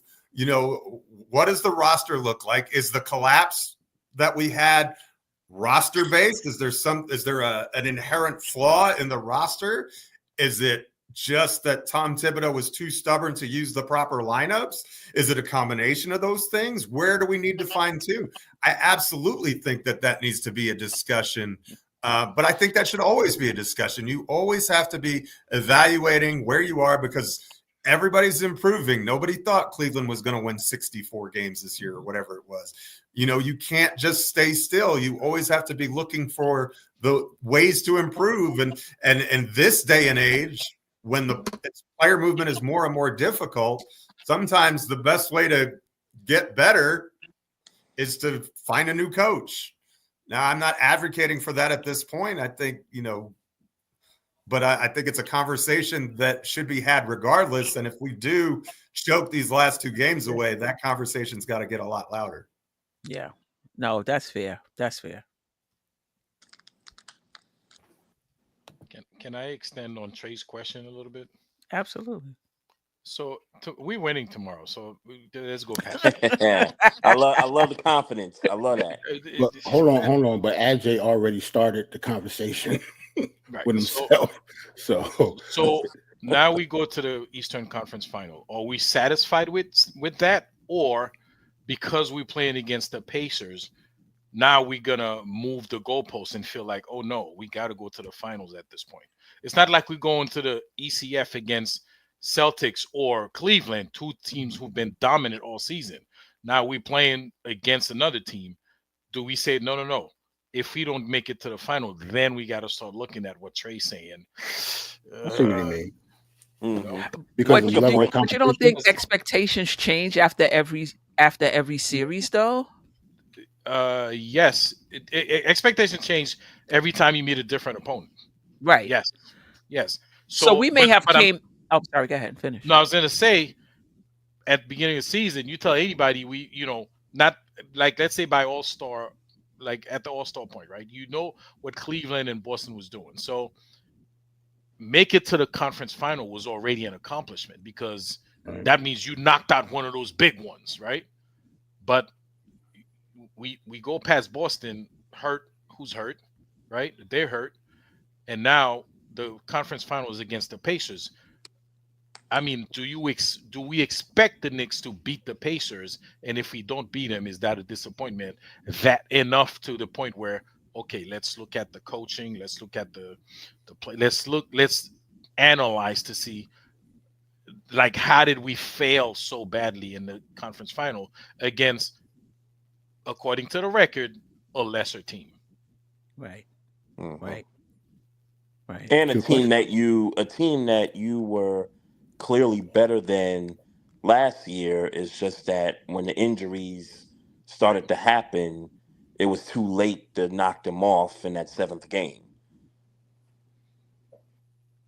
Yeah. Yeah. I mean, I think that's a toss-up series. You know, and so I think the same thing we talked about. Just say we lose. How did you lose? 4-zip. Right. You know what I mean? Like how did you, how did you lose? That'd be crazy if we got swept by the Pacers. I can't even see that. That conversation will be They're a better loud. team once than again. than we think they are, or Cleveland made them look better than they are. But I watched them. They look legit. They look Yeah. very They're good. legit. And they're You're playing supposed to. better. You're supposed to look legit against the dismantled teams. You're supposed to. Cleveland won't even at their full strength. They did what they were supposed to have done. Cleveland came into to that series limping. Them guys came in there healthy, and they got rid of them. That's what you're supposed to do, Mhm. and that's why this is what we're supposed to do with Boston. They limping right now. Get rid of them. But when it comes to playing them jokers, I mean, I try not to go too far ahead. But since y'all going there, I don't see nothing but championship over here. I'm going all the way to the finals. And I've been talking June all year. And I'm not going to let up off the gas. You know, people can stay in April if they want to. They can stay in May if they want to. I'm going to June. Me and my family, we already secured at club quarters in June. I already know what's going on. It was written. I'd rather lose my money trying to get somewhere than to not spend my money and we don't get there. That's where I'm at. I got us winning it all this year. So I advise y'all to start making sure you get in position and start, you know what I'm saying, get ready to celebrate. Because once we get rid of Boston, get rid of them, they're going to be so high up here. You know what I'm saying? Not to see these guys in the Eastern Conference, but to get rid of them in the semifinals, you know, I mean, this is written. And the league need this. They need this. They need for us. It's our Couldn't time. tell Our with them 5 time. fouls. Huh?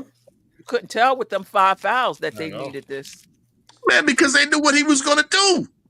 Yeah. They didn't want it to happen in Boston. They can do that in New York. We ain't going to do it here in Boston. Yeah, they couldn't pass up that revenue. I mean, if you're a Yeah. conspiracy theorist, you thinking to yourself, they just won another game at the Garden.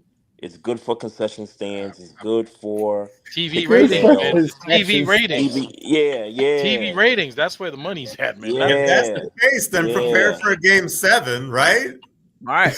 Like if that's your bottom line, then you can just chalk up the L and go to game 7 and see where it leaves you. If that's what you think. I don't think that way, but I'm just saying if that's your thought process, then you know, what's better than a game 7, Knicks and Celtics for the league?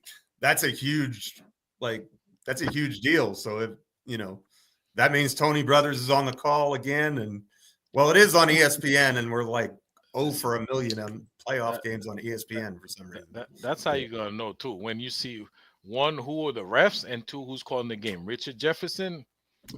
If Tony Brothers on the floor, Richard Jefferson calling the game, you know where. Well, didn't Tony Brothers just do game 5? Yeah. They're not gonna get him again. They probably gonna get what's his name? It depends on what outcome they're looking for. Probably Scott Foster. Scott Foster or Goebel. They're probably gonna get what's his name, who's doing the Nuggets game right now, Mark Davis. They call Scott Foster the extender. I don't doubt it. There's truth in that statement. They call him the extender, yo. Like, he is terrible. Yeah. But Scott Foster, we got a lot of wins with Scott Foster. A lot of wins. Yeah, that's why I name dropped him in that song. With Scott Foster. I gave him his props about what he doing. And put him in the, I like him in the video. You know? But listen, y'all seen it? Tony Brothers, though. Tony Brothers, man, we got to be like 20% win rate with him. Yeah, Scott Tony. Foster for the culture. We don't like Tony Brothers over here. Yeah. I'll be honest with you, it might not even matter who the refs are. You talk about Brunson getting 5 fouls in one quarter last night. They just given SGA 4 fouls before halftime. Yeah. Yeah. They That's clearly a little trying to different defend than that 5 series. fouls in 3 minutes, though. Or they want that one to go to game 7 too. Yeah. Oh yeah. Yeah. I was like, huh. And to Jeff's point, then we got 17 fouls in the fourth quarter, so they can balance it out. Yeah, at the end of the game, you watch. They have about the same amount of fouls. It was called right. They do that all the time. Yeah. Yeah. All right. Predictions for tomorrow's game. This closing it out, or this going to game 7? Man, we just going around closing it out, man. We getting out of here, man. It's over. Yeah, I agree with that. What time you coming on tomorrow? No, you got some ticket. You listen, tomorrow, you and Freezy ain't going to be sneaking doing no one-on-ones tomorrow about 11, 12 o'clock. I'm knocking on the door. I'm coming. You know what? We do usually do a show on Friday. I got somewhere to be by 12, so if we don't do it early, we got to do it late. You want to know my prediction? We already know. Go ahead. No, Knicks in 7 against the Pacers. We go into the finals. You just go skip a whole. My man is already there. He already told us we're winning game 6. It's not like that was the scene. He's got to come up with something new. We can't just say the same thing over and over again. Pacers is going to be a very tough series, man. But I think we'll take that. That go all the way to game 7, and we'll take it. I'm just gonna say this right here. I can't wait to see Julius in the finals, back in the building. He could lose his mind. That would be something. That would be hilarious. That would be something. Hey, like minds think alike. And listen, he is balling right now, man. Yeah, he balling, but he can't ball in that building. You see how he look in the regular season? Yeah. He was frantic. Right. Well, maybe he's settled down. I'm happy for him. I'm happy for him. Minnesota hit their stride late, right? Yeah. And look at them, So second straight WCF for them. They got some luck. That's why that's the real deal, y'all. That's why I'm happy for us. We finally got some luck. Let us get some luck. Because Curry didn't play. Curry played one game in that series, right? That's it. He played game 1, and then that's the game Golden State won. Mm. That's it. Hey, when you get into the finals, it's a little bit of everything. It's a little bit of everything. The pretzel man outside with the extra salt on the pretzels, like everything. You need everything. You need everything to get to the finals. Yep, they were about to miss the play. Was they close to the play-in at some point? They were close. Yes, they were. At one point, they were. Jimmy They got were. there. They made it on the last day. Many. Minnesota. I know Golden State was for sure. Yeah, they were. Looks like Denver might be pushing it to game 7 with OKC. They lead. Yeah, I'm getting ready to tune into this last 4 minutes. I got to check my FanDuel. I got to check that. God bless y'all. Y'all have a great night. Because I got Detroit. I got Denver in the under. I knew hey, listen, I'm taking the heart of a champions at home.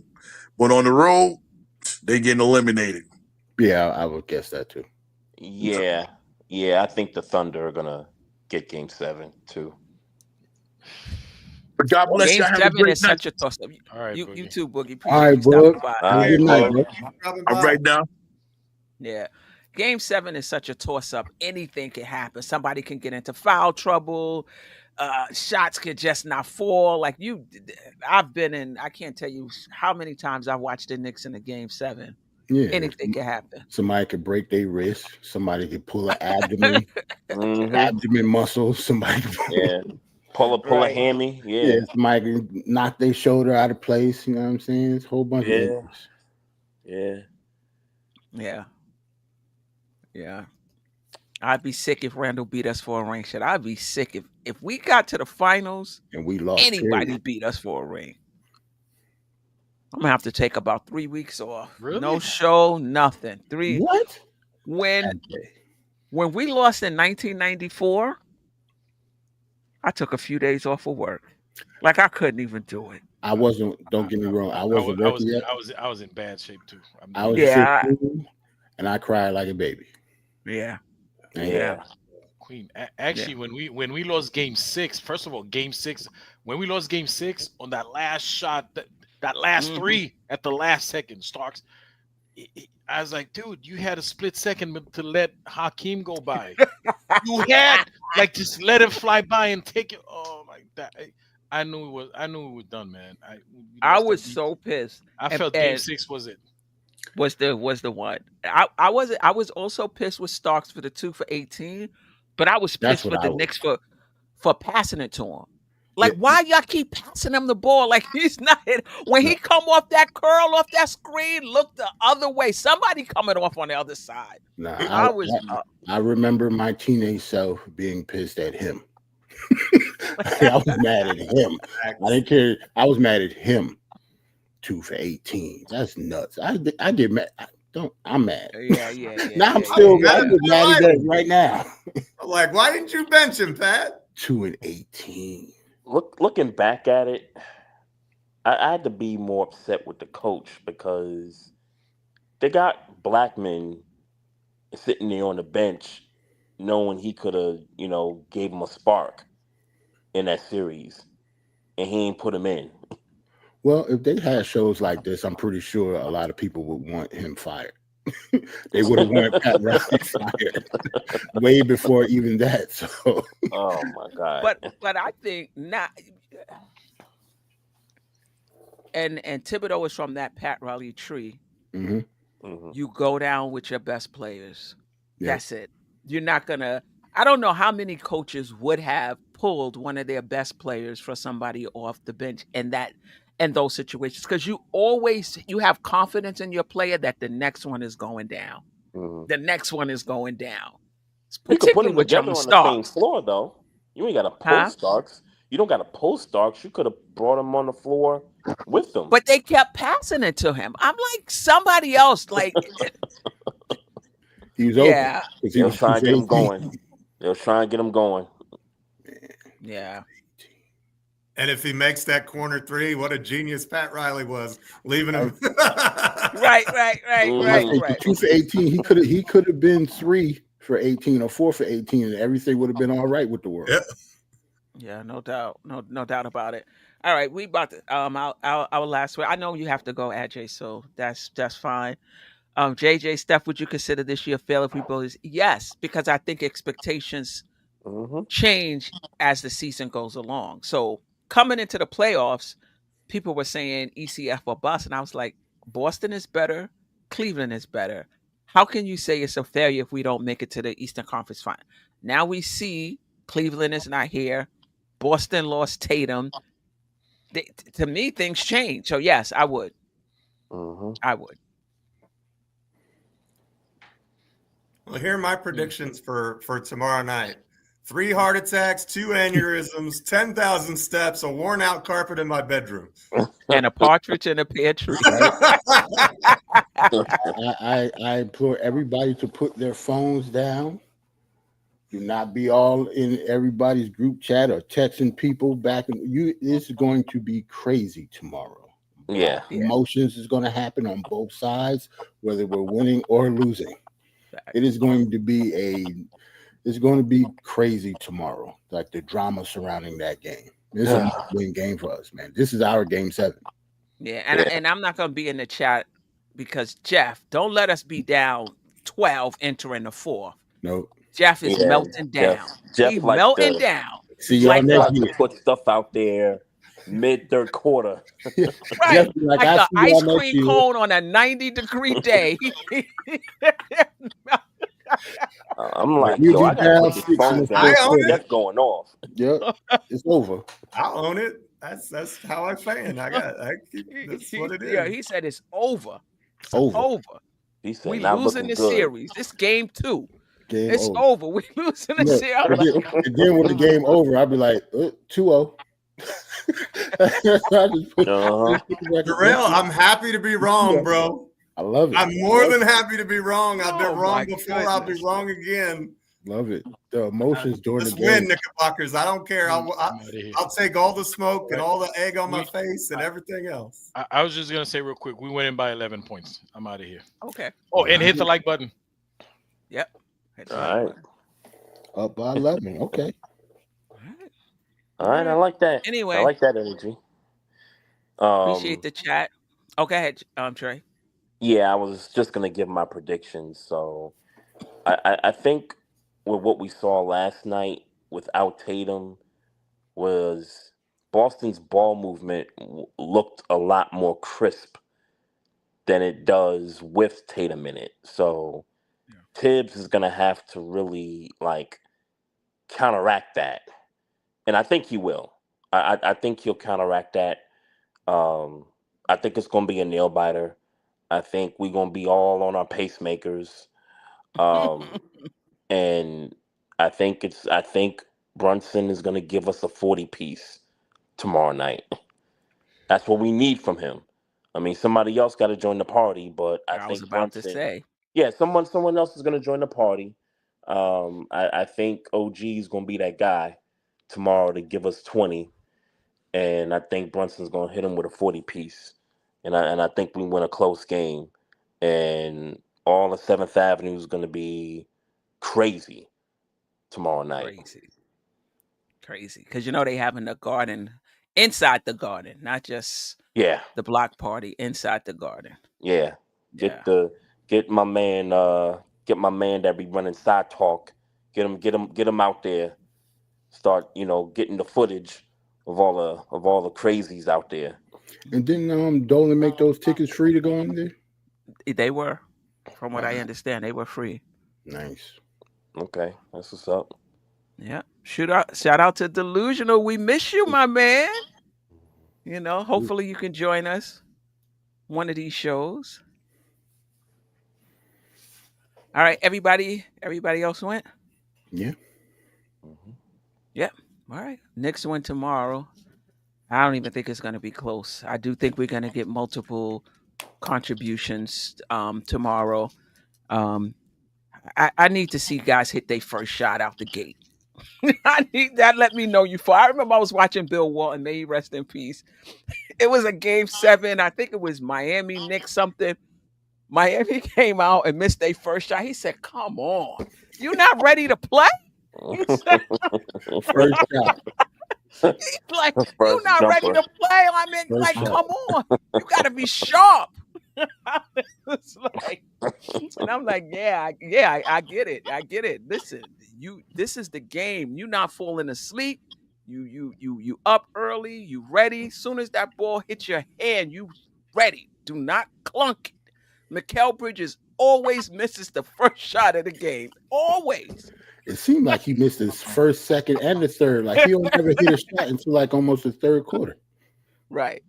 Yeah. They'll be ready. All right, fam. I appreciate the chat rocking with us. I appreciate those on YouTube, those on Twitter, the replay gang. I appreciate you, and the silent listeners. I appreciate you as well. Knicks in 6. We close it out tomorrow at MSG. Until next time. Sister, you one of a kind. Yes. Sister, it's time you That's shine. her. Where you at? Don't